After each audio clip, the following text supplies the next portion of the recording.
All right, we're going to start off with a little bit of a Browns podcast during this quarantine times here in the United States. We're a little bored, and we have with us tonight Mark Feist, a big Browns fan. Myself, I'm Sean Ruane. I'm also a big Browns fan. We just thought we'd get a little Browns conversation going. My wife suggested that we name this podcast the Just Brown and Around podcast, so I thought I'd throw that out there and keep my wife happy for this evening. But we have a number of things we want to talk about, but first, just an idea. We're not trying to take Adam Schefter's job, okay? We're not trying to scoop anybody. We're not trying to become broadcasters in any way, shape, or form. We're just two Browns fans who like talking about the draft and free agency and what our team is doing. My name is Sean Ruane. If you don't know me, I'm a teacher. I'm a football coach and track coach, and I love sports, and I love my Browns. And we just thought we'd do this to have a little bit of fun. So if it brightens your day, if we say anything really stupid that you find entertaining, God bless you. You got a smile for the day.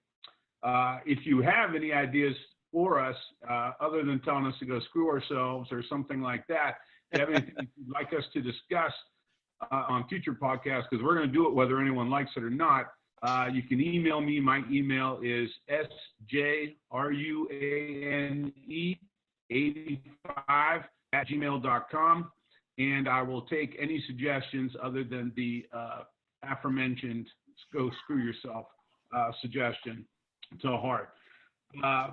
I'll let Mark introduce himself here, and then we'll get started on our topics for the day. Go ahead, Mark. Yeah, so like you said, we started off. I'm Mark Feist, and a big diehard Browns fan. As they call me, I am the internal optimist. So the things that you hear out of my mouth will always be positive unless it's needed. And we've been talking about doing this for some time now, so we're happy to get it going. No better time than while we're all quarantined here, trying to find things to do, trying to stay active.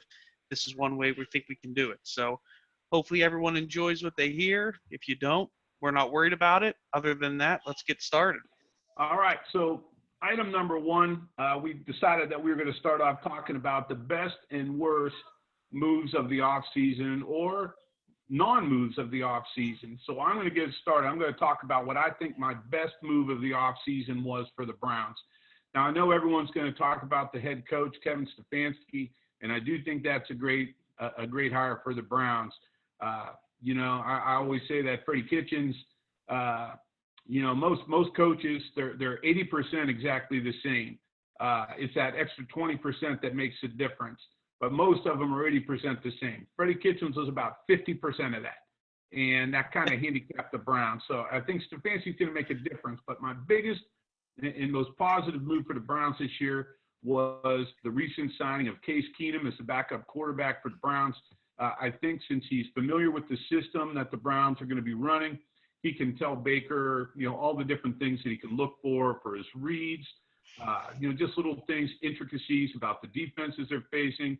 I coach football. I coach junior high football. I don't know squat about coverages. I know there are 800 coverages, and all the guys on TV can talk about what they're seeing and all these different things. That doesn't mean that that's what the Browns were actually trying to do or the opposing team was actually trying to do. But Case Keenum has seen it. He's been behind the center. He can tell, Baker, hey, when we're running wide zone to the right and the outside linebacker walks up and the safety's kind of scooting over outside the hash, this is what you can expect to see. This is what you're going to be looking for in this particular play. So I think that has been a fantastic signing. And on top of that, he can play if Baker were to get hurt. I mean, he's proven it. He played really well in this system. So for me, that's the best move. Now, the worst move. I'm going to call the worst move the worst non-move for the Browns. The Browns have one of the highest cap, the amount of money under the cap of any team in the NFL. But they could get $15.5 million more if they would just cut Olivier Vernon. Now, I know they're hurting at defensive end, but in my opinion, that $15.5 million could be better spent on another guy.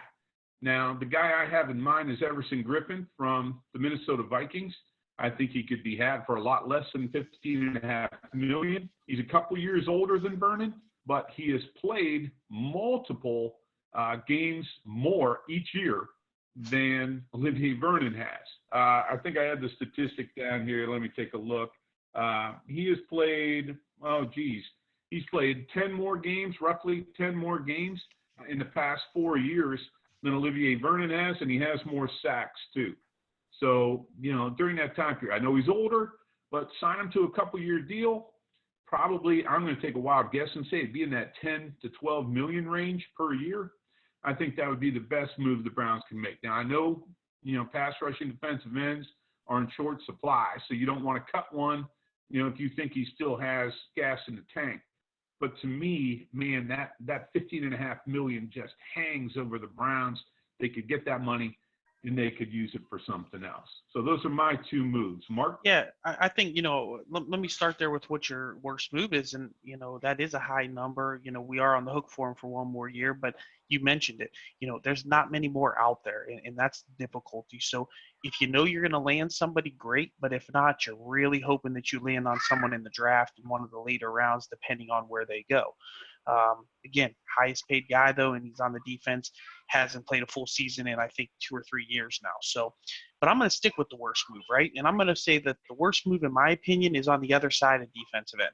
How don't you lock up Myles Garrett? I know he still has the 5th-year option coming. We'll obviously pick that up. It's a big deal. But let's get him in the system now. Let's put him on the books. Let's get him happy so we don't have to deal with this Dak Prescott situation or some of these other things that have happened in the past. We don't need this distraction in Cleveland. We've already had it enough times over the past 5, 10, 15 years now where there's always something in the offseason. That's not one of the ones I'm willing to risk on. I think we have the money to do it, and we should be doing it now. If I go forward to the best move in free agency, though, it's what we didn't do. So everyone talks about who we got and everything else. It's who we lost. I'm so happy that the Browns didn't go after the linebackers that were currently on the team. I think that you got to give the keys to my man Mack. I think he's a key in the future of the Browns in that defense. He's young. I was high on him coming out of the draft. I think I remember saying back then that we should have drafted him in the 3rd round when he was hanging around. We ended up getting him in the 5th, and he's been a stud. So he stepped up big when the 2 guys go down. And he showed that he can lead that defensive team, even though he was a rookie. So I'm happy with that, and I'm glad that they didn't spend money on that position in free agency, knowing what's coming up with the Ward, Garrett, and then who you got on offense. Obviously, we might like to keep Hunt here in the future as well. So those are my 2 opinions on that topic. Love to hear your feedback. No, I think actually those are great points. I think the Myles Garrett signing is huge. I hate to take advantage of somebody while they're down a little bit, but he's coming off that season where he had the suspension and so forth. You might be able to get save a buck or two here or there, but those pass rushers, it's tough, man. I mean, he's been healthy. He's been a guy who stayed healthy while he's been playing. He's been a stud. He's been dominant. I can't disagree with you on that one. Lock him up now because the price is just going to keep going up for him. So yep. I agree. Okay, well, that gets off to our second topic, which I have a very good feeling that we are going to be looking at things a little bit differently on this one, but you never know. We haven't discussed these ahead of time. This segment of the podcast we're going to call the Keep One, Cut One segment, and the Browns players that we're going to be discussing are Odell Beckham Jr. or Jarvis Landry. You have to keep one and you have to cut one. And Mark, I'd really, really like to hear what you have to say on this one. Man, this is a great topic. I think that a lot of people would like to have this topic in their bank. So, yeah, we're not taking Adam Scheffler's job, but he might want to listen in on this. How do you not keep Jarvis Landry? I mean, the dude's been a beast. He's a dog out there. He's a great route runner. He's consistently right around the 1,000-yard mark for us. Seems to be a team leader. I cut him. I cut him today, I cut him yesterday, and I cut him tomorrow. Here's why. You got OBJ. He's a generational talent. You got a guy who's not afraid to speak his mind to the media, and he takes the heat off your young quarterback like Baker Mayfield. He's not Jarvis Landry, who's sitting there waiting until after week 17 on Black Monday when Kitchens finally goes out the door to mention all the bad things that are going on throughout the locker room the entire year. OBJ's saying that up front. OBJ's real on the sidelines. He has emotion. He plays the game the right way. Yeah, he's a little bit out there, but that's what we need. We need a guy that's going to put fans in the stands when we go 6-11 next year, or we need someone that's going to sell jerseys, because that's what Cleveland needs. But more importantly, they need someone to take the heat off Baker Mayfield. I don't need him talking about the Myles Garrett situation after the game of the Steelers and bringing his locker room guys down. I need someone like OBJ to have that heat. Let me hear what you have to say. Oh my God, young bull! I could not disagree more. I could barely hold my tongue during that segment. I could not disagree more. Well, I'm not going to say cut. That's probably unfair. But if I'm keeping one, I'm definitely keeping Jarvis Landry. And let me give you the reasons why. Number one, maybe it's my age, and I'm sure you're going to point out that that's probably what it is. But I cannot stand the fact that we talk about OBJ and his watches and his shoes and everything else when the Browns are losing games. Look, talk about it all you want, okay? You know, it's something interesting. It makes him, worth talking about on Twitter if you're winning ball games. When you're losing ball games, it's a distraction. He is a distraction. Now, I looked up the statistics, and I was a little surprised that both those guys were basically 1,000-yard receivers this year, although Landry did have a couple more touchdowns than OBJ did. So, statistically, I get it. But I felt as though Baker Mayfield was forcing the ball to OBJ to keep him happy, so it wasn't always the best decision to throw him the ball. I don't think he was always, the best place for him to put it. And I think Jarvis Landry has proven that he's a hard worker. He's been available. He's been there in the off-season program. He's made it a point to practice with his teammates in the off-season like he did last year with Baker and so forth, while OBJ was off traveling the globe, doing whatever the hell he was doing. I just think that, when it comes to trade value, you're not going to get what you paid for him. You're not going to get that back. And that does bother me a little bit.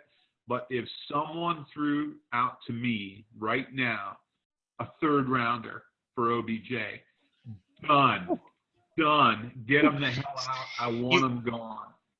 You're looking at an offense that Kevin Stefanski runs right now, right, that has to have two go-to wide receivers. Yes, Stephon Diggs might not have been the happiest, but he produced. And that's what you're going to have with both these players this year, regardless of who we decide to keep and cut, right? You're going to have two number ones. They're going to play on opposite sides of the ball. I think last year you bring up a good point. Was Baker forcing it to him a little? He might have been. That's also how the offense is called. Freddie Kitchens has two of the top 10 wide receivers in the league. He lines them up right next to each other like they're holding hands, running routes right into each other. No one else does that. That's why he was part of the 50% in your first argument. I do have a couple more statistics for you, and you're right. They both were 1,000-yard receivers this year. OBJ's been a 1,000-yard receiver 5 of his 6 seasons in the NFL. The only season he was not was when he was hurt, unfortunately, because of what the Browns did to him in preseason back when he was with Giants in 2017. Now, Jarvis has been around those 1,000 yards every year, and he's consistent as well. And like I mentioned, he's a dog. He's a great route runner. But I'm telling you, if you have to keep one of them and sell one of them, it's OBJ on your team. And I think you'd be surprised that a lot of those people in that locker room would keep him as well. You might be right. I don't think you are, but you might be right. I disagree with you strongly on that one. But nonetheless, it is what it is. Hey, they're Browns, so we root for them, right? That's the way it works. He goes out on the field. I just want to see him show up to the off-season conditioning program. I want to see him out there working. I know they can't do that right now. I get it. But I want to see him be a teammate in a way that's more than just signing some football so some guy can bring him to his football camp in his hometown or something. I want to see him be a teammate by being the best Cleveland Brown that he can be, on the field. And I just don't think he's done that since he's been here. If it's Freddie Kitchens that's a problem, then that's fine. And we're going to find out, right? And maybe we will. You're right. Maybe I should be more patient, and we'll find out that way. All right. Yeah, I mean, you got just one last comment that you do also have to remember. he's traded after free agency last year. So he's thinking the whole year free agency goes on, he's with his current team, then boom, the trade happens. So there's also that aspect of it as well. So let's move on. But I think that, time will tell. As me being the optimist, I hope I'm right, and we can have this discussion later on. But I do agree with you. Time will tell if he is committed to the Browns. Yeah, fair point. I think there are, good points made on both sides there. And I do think that it came at a point last year that trade, and it caught him off guard, all those different things. I just can't buy in. I've had a difficult time buying into OBJ, and his statistics surprised me when I looked at him. But that will be something we'll see in the future. All right, moving on to the next section or the next segment, maybe I should say. What direction the Browns should head into right now as far as should they make a trade? Is there another free agent signing out there, that they should pursue? And I'm going to go back to what I talked about before. My heart was broken. There was a defensive end out there that I desperately wanted. And unfortunately, that defensive end went to a division rival. I wanted Derek Wolfe from the Broncos. I thought he could play that left defensive end spot, which is more of a run stopper. A much higher percentage of runs in football at all levels goes to the left side of the defense or the right side of the offense, and Yep. Which would be away from Myles Garrett, and that's where Derek Wolfe typically plays. Derek Wolfe, Beaver local product, right? Keep it home here in Northeast Ohio. That's right, hometown boy. Yeah, he's a tough dude. I really like it. He's been durable throughout his career. He's not flashy. He's not going to get a zillion sacks, but the Browns have just had so much trouble keeping guys on the field at that position since Jabal Sheard. Jabal Sheard was the last left defensive end that has been, I think, consistent for the Browns. So that being said, he signs with the Ravens. What a kick in the nuts that was. For me, I was like, that's the guy that I would have liked the Browns to have signed. I thought he could have come cheap. Coming back to Ohio, and on top of that, where he's at in his career, I thought he would have been a solid addition. I'm going to go back to what we talked about before with Olivier Vernon, and I'm going to go back. I hate to be repetitive here. Everson Griffin is the guy. You're going to bring him in. He's going to be a good culture guy. He's a hard worker. He is a multiple-time Pro Bowler. He has very similar sack totals to what Olivier Vernon had, and I believe you can get him at a cheaper price. And he can help build that culture that the Browns keep talking about. The guys are going to come in and they're going to work, and he's got the experience necessary. We're one of the youngest teams. In fact, we might actually be the youngest team in the NFL right now. We need some experience like him to come in and stabilize this for the Browns. So that is my big free agent move. I'm going after Everson Griffin. I'm anxious to hear what you have to say about that and where you're going to go. It's a great call because here, I just glanced down at my sheet to make sure I'm thinking the same way, and I am. So I totally agree with you that Everson Griffin is my free agent, and he needs to happen tonight as soon as possible, and for two reasons. One, a lot of the things that you said, build the culture is my first thing. He's been there. He's a Pro Bowl guy. But two, who else do we have on the defensive line we picked up last year? Sheldon Richardson. Do you remember when those two were that dynamic duel in Minnesota? You couldn't run the ball. And that's where that allowed them to bring a little bit more pressure off the end. They stuffed the run up the middle, and then it freed up their DBs. I think that year in 2017, when they had the best defense in the league, they had a lot of interceptions. They had a lot of turnovers by their DBs, and that was because of that pressure and presence up front.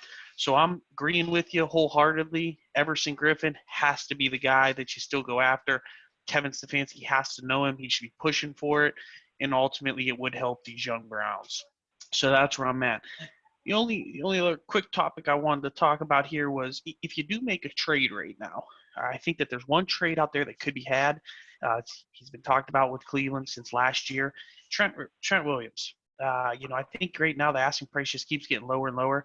I'd be willing to part ways with the Houston third-round pick for him, get him on a restructured deal, maybe 2-3 years, just to ensure that we can really have safety for Baker at that position and get this offense going where we need it to go. So those would be my two ideas. The Trent Williams thing kind of is going to lead into the next segment with the draft for me. I don't disagree with you at all. I'm a little nervous that he hasn't played in a while, and he is a little bit older, as far as where he's at in his career. He's not quite as bad as Jason Peters, another guy that's been rumored for the Browns, who's like 36. What's Peters, 31? 38. 38 is Peters, I think, and Williams is 31. So, 31, that there's a big gap there. Yeah, for sure. And I know that Williams does want that big contract, and I'm a little nervous about giving it to a guy who hasn't played in a while. I might be willing to do that with a contract that has some escalators in it, maybe a lower base salary, but you make the Pro Bowl and, I'll jack it up, quite a bit for you. Number of games played, make it all incentive-based. I might be more inclined to try something like that. But I don't know where his agent's going to be, and I don't know where the Redskins are compensation-wise. So, but I don't disagree with you. That'd be great. And then you could go wherever you want in the draft. I mean, really, that eliminates all of the main issues for the Browns if you have that left tackle, too. Now, that brings us to the draft, okay? Number 10 in the draft, you're sitting there with that pick. You can trade it if you want, or you can sit at number 10. Now, moving up from 10 is really expensive, so you better have someone that you think is going to really be, a difference maker, in my personal opinion, for that. So where are you going to go with that number 10 pick in the draft, Mark? Yeah, I mean, for me personally, that's a great question. I think this is on top of everybody's wish list, and we know we need a left tackle, right? So my thing is that you're not going to get the guy you need, and you're not going to get the guy you want at 10. The kid from Iowa is basically the only one, in my opinion, that's worth moving up for. The only other person that would potentially be there in the 6-7 range, depending on how the earlier trades work, would be Okudah, the DB from Ohio State, and I think he'd be a game changer. But let's just say you stay at 10. Trades are very hard to predict, and like you said, it's very expensive to move up. The Browns, since they came back, have struck out so many times on first-round talent. And you can look at their rosters. They don't have their first-round picks for many years. They have them for maybe their first rookie contract, if that. I stay at 10, and I go with a playmaker. And I go with either Judy or Lamb. I take a wide receiver. And then we have the ability to understand, did we get the right playmaker? And at the end of the year, middle of the year, we can decide, hey, who do we keep and cut from our earlier topic? Get some value for the next year to truly build. Seattle did it. They built around DK Metcalf. The dude was a stud. And now they realize they don't need those high expensive wide receivers that they had. They're letting some of them go. Yeah, they keep Baldwin. But that's what I think the Browns need to do. We need to groom somebody, let them learn under two of the best route runners in the league, and really get after it. I think that with Baker, you got Nick Chubb. You could get another young guy in there to really build something off of on the offensive side of the ball, just like you're trying to with Ward and Garrett on the defensive side. Okay, I understand what you're saying. I totally disagree, but of course, that's the old man versus the young guy thing, and that's the offensive line coach versus the former wide receiver. Big shock that you would draft a wide receiver, right? I want the lineman, but I don't think we can get him. Well, I've been going round and round about this for the Browns, and my track record. With the draft, especially in that top 10, 15 range, I've been pretty good in predicting who's going to be a player and who's not going to be a player. True. I do think I should have Adam Schefter's job, or at least Mel Kiper's, for crying out loud. What a doofus. I think I've got this one figured out, and I'm willing to, kind of dig my heels in on this one. So the linebackers and the left tackles for all the teams that were in the last four remaining in the AFC and NFC championship games, how many of those guys can you name? Now, I'm not going to make you on the spot do that, but the game has changed. For instance, Joe Thomas, I just watched something on the NFL Network with Joe Thomas talking about his techniques and how he studied and all the different things that he did. Oh my gosh, the dude was fantastic. He was unbelievable. But he was playing in a day and age where all the quarterbacks were pocket quarterbacks. They're going to sit in there pro style, 5, 7-step drops, and you knew where they were going to be. And he designed all of his, techniques off of that. That's not the way the NFL is being played right now. The wide zone, even though Thomas played in that when Kyle Shanahan was the OC, the wide zone has changed it. All the zone read stuff that's going on, all these different things has changed it. So I think left tackle has been kind of devalued to a certain, extent. But the other big name, other than the wide receivers, and as you noted earlier, we have two of the best receivers in the game already. So I don't know I want to load up on a third. But is the big linebacker, or I shouldn't say big, but the big-time player at linebacker from Clemson, right? So everyone's talking about Simmons and saying, that's who the Browns should take and maybe trade up to get him. And I'm going to ask you this question, going back to the one I asked before. Who are the best middle linebackers out of those top 4 teams that played? Are there really any that jump out at you that you say, man, they're a difference maker, can't live without that guy? So I'm sitting there saying to myself, what are the positions that you can't live without? I don't know that there really are any, but I'm going to go back to that offensive line mentality that I have and say this. I love Tristan Wirfs from Iowa. I think he's a great physical specimen. I think Iowa has always run a lot of that wide zone stuff, so he'd be really adept at that. The problem is for me with him is he was a right tackle in college. I hate drafting a guy and then asking him to play a position he's never played before. You look at, for instance, Colin Sexton with the Cavs, right? You say, Yeah. Sexton's a scorer. Well, is he a 2 or is he a 1? We draft him as a 1, and then we draft another 1. What are you going to do with this guy? And I think he's misused. So I'm not going to draft Wirfs and then ask him to play left tackle, even if he's there. A guy who is not flashy, that no one, people have the Browns taken. There's some out there saying it. But here's the thing. You go with Andrew Thomas from Georgia. He's played left tackle his entire career at Georgia. He's been a 3-year starter in the SEC. And his The Bill Belichick role. Exactly. That's a great point. The Bill Belichick rule. 3-year starter in a great, the best conference in college football. I almost vomited when I said that. But, I am throwing up, by the way. That's what all the experts say. And, he's playing in that conference against top talent, all these different things for 3 years. And with all that tape out there on him against all these great players, he's still considered a top 10 talent. Some of these guys we project, right? We see them play in college. They're playing, for some small school somewhere, and they're like, oh, he's great. He's all this, he's that, but he's never played against top talent. This guy's played against the best talent in college football for 3 years, still considered a top 10. His ceiling might not be as high as, say, the dude from Louisville, that giant from Louisville, right? His ceiling might not be as high. Well, let me tell you, his floor is much higher. So we don't have to worry about him being a bust. So I'm going to go with Andrew Thomas. It's right. So that's why I mentioned the Belichick role. It's a great role. I like how he does that, and he usually gets production right away from his first-round guys. But I think with someone from lineman from Georgia, you can trade down and get him. I don't necessarily think that he's going to be a top 10 pick. Do we reach at him for 10? Maybe if he's your guy. In Barry, we trust, right? So that's the new motto this year. We'll take his analytical thing. I'm not a big Moneyball fan, but, let's see what this analytics say about this draft and who we can come out with. But I just go back to that thing. And like I said, I do want to tackle. I think we need a left tackle, and I agree that is the way to go. I just don't see it at 10. I think there's some good guys that come in the later rounds, around 2. I think we mentioned there's a kid from Florida that we're pretty high on right now. So let's look into that.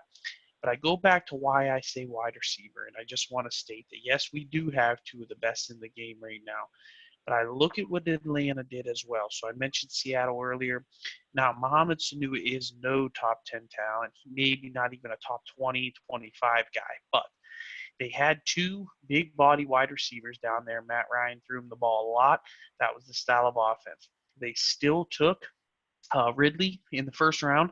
Turns out to be a stud. It makes Sanu expendable. So this is where I'm going with that. I think that one of our guys eventually becomes expendable if you choose correctly. Let's put it that way. But I think either of those two are can't miss guys, and the Browns haven't had that in a long time. Their first round draft picks being on the field and being can't miss guys. Yeah, I mean, I can't argue with that. It has been successful for the Falcons. You know, they were able to get some value out of Sanu. You know, they trade him and so forth. Uh, I just think when I look at this draft, they talk about the depth of this draft being at wide receiver. So I don't know that if I am going to take a wide receiver, I just don't know that I do it that high. I don't know who I like. I do agree with you. They like that. You know, everyone seems to be high on that Ezra Cleveland, that offensive tackle from Florida. You know, there's some talk that he's going to be available in the second round. I really don't see that being the case. Offensive tackles, especially guys who can play the left tackle spot, typically don't fall that far. There seems to be a gap. They either go in the first or they go in the third. You know what I mean? Yep. They're not going to go in the second because if they were good enough to go in the second, they would have went in the first. So I hear what you're saying. I'm just going to have to dive a little deeper into this draft to find out who else is out there, because I'm looking at this draft and saying to myself, I know where the Browns' holes are. You know, in my opinion, you know, they definitely need linebacker help, but I'm not moving up for Simmons. I think he's a tweener. I think he's another Jabril Peppers, in my personal opinion, which to me, he's marginal at best. Because, you know, you're either a linebacker or you're a safety. I don't like this idea that you can be both, because you can't, not in this NFL. But, you know, so you go linebacker's a weakness. You know, who's out there that you really like to take around 10? There's no one. Simmons is the only guy that people even talk about, and I don't like him. We need a safety.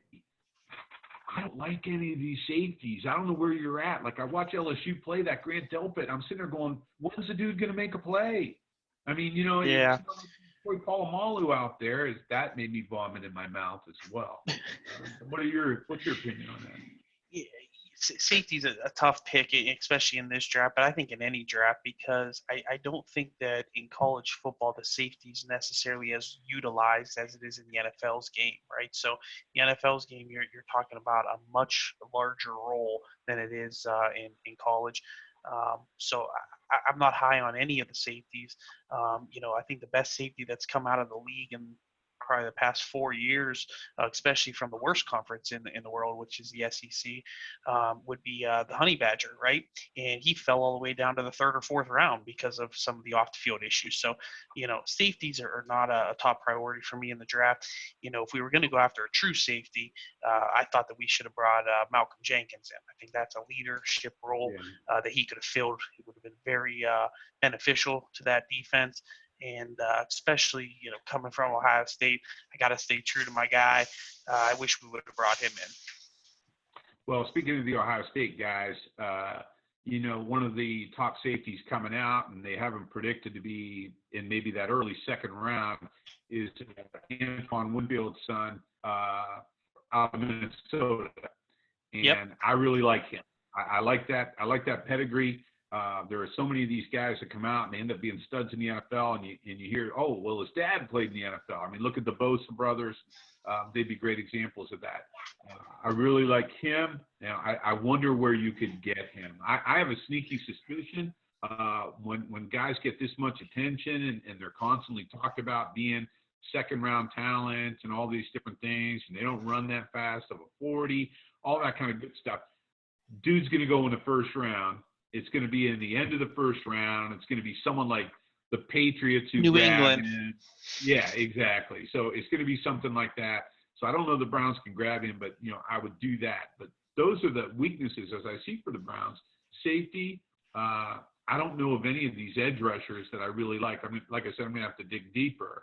Safety, edge, and tackle are their main things. And I just don't know that top 10 pick. That's why I go with the safe pick. If I don't have a specific need that I have to go for, that I'm dying for, although I think you can make the argument that left tackle is, that's why I'm going with the Andrew Thomas. Hey, I think it's going to be interesting to see where we go. I think we'll leave some of those back end topics for maybe the second round for our viewers, right? So we don't want to spoil them all right away with our knowledge here. That's so great. But I do think that you're onto something there, and I do fully agree. Left tackle's got to be the pick. I just at 10, I'm not sure where we're going to go. I actually think that with this regime, you're either going to see us move one way or another. I don't think we're going to stay at 10. So I'm okay with trading down. I'm okay with trading up. I just want it to be the right decision, and look forward to a good season. Yep, me too. All right, Mark, I think that's a wrap on the first session here of the Just Brown and Around podcast, as my wife wants me to call it. Good times. We'll call it quits for today. Anyone who has any questions, remember sjruane85@gmail.com. You can send the questions to me. If you have questions for Mark, you can send them to that email address as well. I'll get the questions to Mark, and we can talk about them on the next podcast. All right. Thanks. Bye. Take care.